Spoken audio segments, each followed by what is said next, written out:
In a small workshop in Lydia, a mortal girl's hands flew across a loom, and the cloth taking shape beneath them was so perfect that a gray-eyed goddess stood over it and could not find a single flaw. This is the myth that gave every spider on earth its name, and beneath it lies the most dangerous question in all of mythology. What happens when a mortal is not merely as good as a god, but better? In the hill country of Lydia, in a little town beneath Mount Tmolus, there lived a girl named Arachne, born to no wealth and no great name at all. Her father, Idmon, was a humble dyer who steeped raw wool in the dark purple of Phocaea. Her mother was long dead, the family was poor, and the town was small. But the name of Arachne was known across the whole of Lydia, carried town to town by traders and travelers, for at the loom there was no one living high-born or low who could match her. The nymphs came down from Mount Tmolus to watch her work. The water nymphs left their gliding streams, and the vine nymphs left the green slopes, and they gathered at her shoulder. And it was not only the finished cloth that amazed them and held them there. It was the grace of the making itself, the sheer effortless beauty of her hands at their patient work. However, she wound the rough wool into balls, or teased it soft between her fingers, or turned the spindle, or plied the flashing needle. She was beautiful to watch. And so the watchers said the natural, generous thing, the kindest praise they knew. Surely Athena herself, the goddess of the loom and of every woven thing, must have taught this girl her craft. But Arachne could not bear it. She would not be told she had been taught by anyone. She owed her skill, she said, to no one but her own two hands. The praise did not flatter her, it insulted her, as though it stole from her the credit that her own labor and her own gift had earned. "Let the goddess contend with me," she said, flinging the words up at the open sky. "Let Athena weave against me, and if she wins, let her take whatever she likes from me." It was a challenge thrown straight at heaven, a mortal girl of no name and no fortune daring one of the great immortal gods to meet her hand to hand in a contest of pure skill. And on high Olympus, Athena heard it, every reckless word. But she did not come down in her gleaming helmet and her aegis, with her long spear in her hand as a goddess might. She came in disguise as a stooped old woman, gray-haired and gray-faced, leaning on a staff, and she sat herself down beside the girl at her loom. And she sat close and gave the girl a gentle warning, the way an old woman gives advice to the young.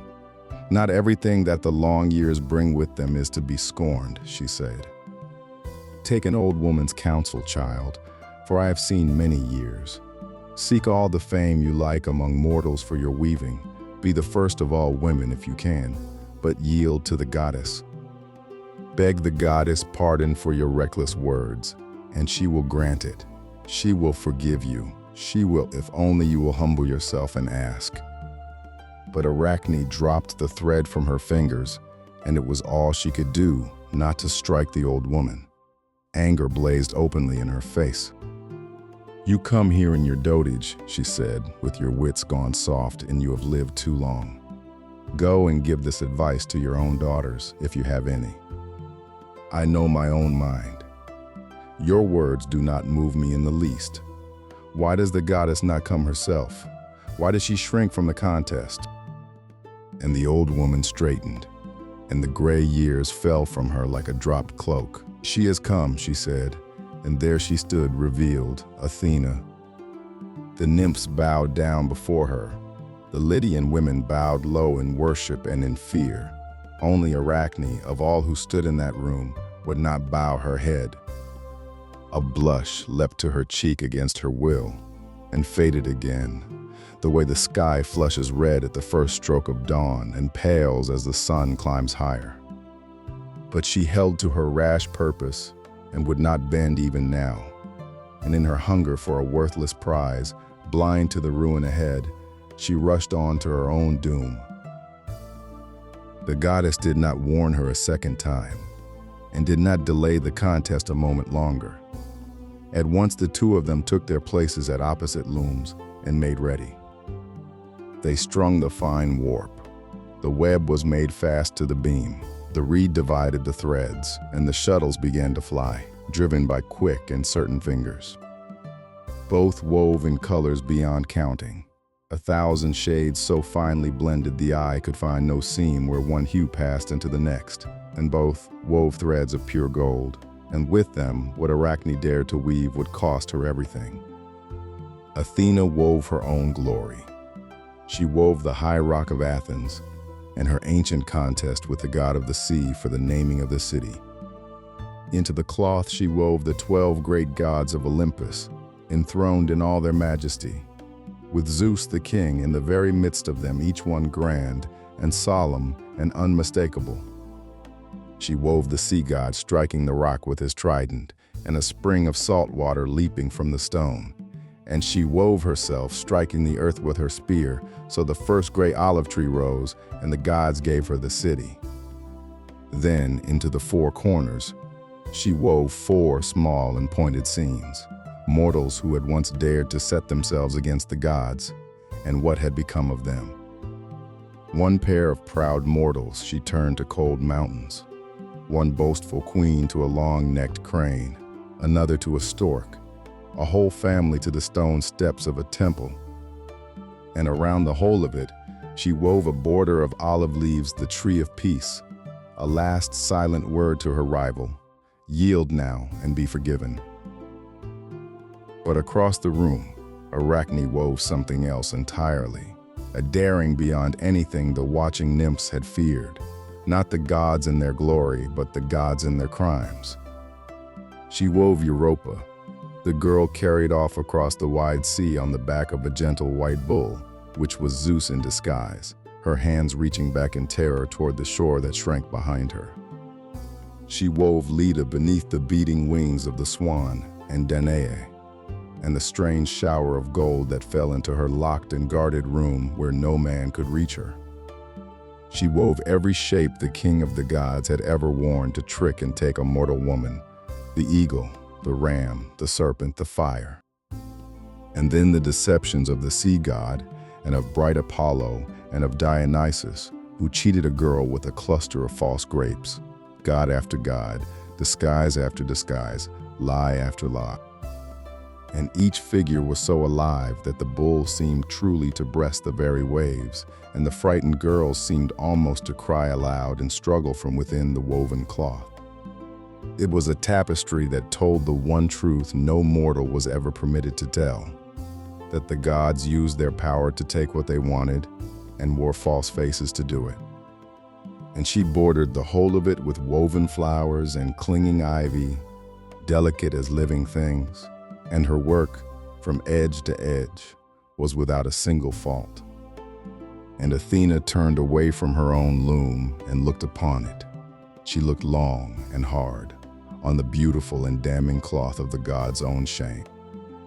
And neither the goddess herself, nor even envy, who can find a fault in anything under the sun, could find one single flaw in it anywhere. The girl had not lost. Her skill was the very equal of the goddess's own, and her cloth had said aloud what the goddesses dared not, and that was the one thing a god could not forgive. Athena's gray eyes went cold and terrible.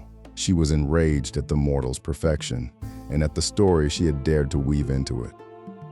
She seized the woven story of the god's crimes, the flawless, beautiful, damning cloth the girl had made, and with both her hands she tore it from top to bottom.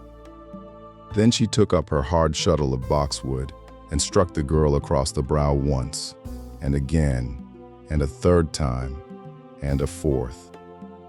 And Arachne, the proud girl who had feared nothing and no one, not even a goddess, could not endure this last humiliation, and something in her broke. In her anguish, unable to live with the shame of it, she snatched up a length of rope and knotted it about her own neck, and let herself drop to hang. And Athena, seeing her swing there in the shadows, was moved by the sight, whether to pity or to something colder and crueler. Not even the old poets are sure.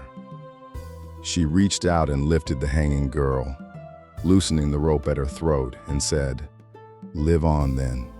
Live, but hang, you wicked girl, and hang forever. And so that you may take no ease in all the time to come, let this same doom fall on your whole race, and on your children's children forever." And as she turned at last to leave, she sprinkled the girl from head to foot with the dark, glistening juices of Hecate's herb, the poison of witches. And at the touch of that poison, a change began to work upon her. First, all of Arachne's long copper hair fell away from her head. Then her nose fell away, and her ears, her head shrank down to a tiny point, and her whole body drew in upon itself and shriveled small. Her long, clever, gifted fingers clung against her sides and hardened and became thin, crooked legs, and all the rest of her that remained was a single round belly.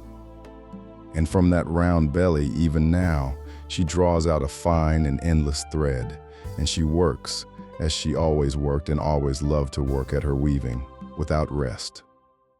She had become the first spider, and from her came the whole race of spiders that hang from their silk in the corners of the world and spin without ceasing the way she did. And that is why, in the oldest science and in the oldest tongue, every spider that ever spun a web is called an arachnid, the countless children of Arachne. Now, the easy lesson is the old one, a tale of hubris, a mortal too swollen with pride, who dared too high and was struck down and made to crawl. But look again, closely, at what the old poet actually set down in his verses, and the tale turns strange and troubling in your hands. Because Arachne did not lose the contest. Her work was flawless. The goddess herself, staring hard at it, could find no fault in it anywhere. She was destroyed not for being worse than a god, but for being as good, and for weaving, in the god's own face, the truth about how the powerful use their power. Her crime was never a lack of skill. It was the refusal to pretend she had less than she had, and to bow to a might she did not respect. The whole story survives in a single place, the Latin poem of Ovid, where the goddess bears her Roman name, Minerva. The spider is far older than his verses, but the contest of the tapestries is his. So the spider in the corner of your room is a 2,000-year-old warning, and it has never quite settled which side it warns you about, the pride that reaches too high, or the power that cannot bear to be equaled. And so the great age of gods and mortals goes on. Thank you for watching. If this tale stayed with you, subscribe. A new myth arrives every week, and you won't want to miss what comes next. Until then, may the old stories keep their hold on you.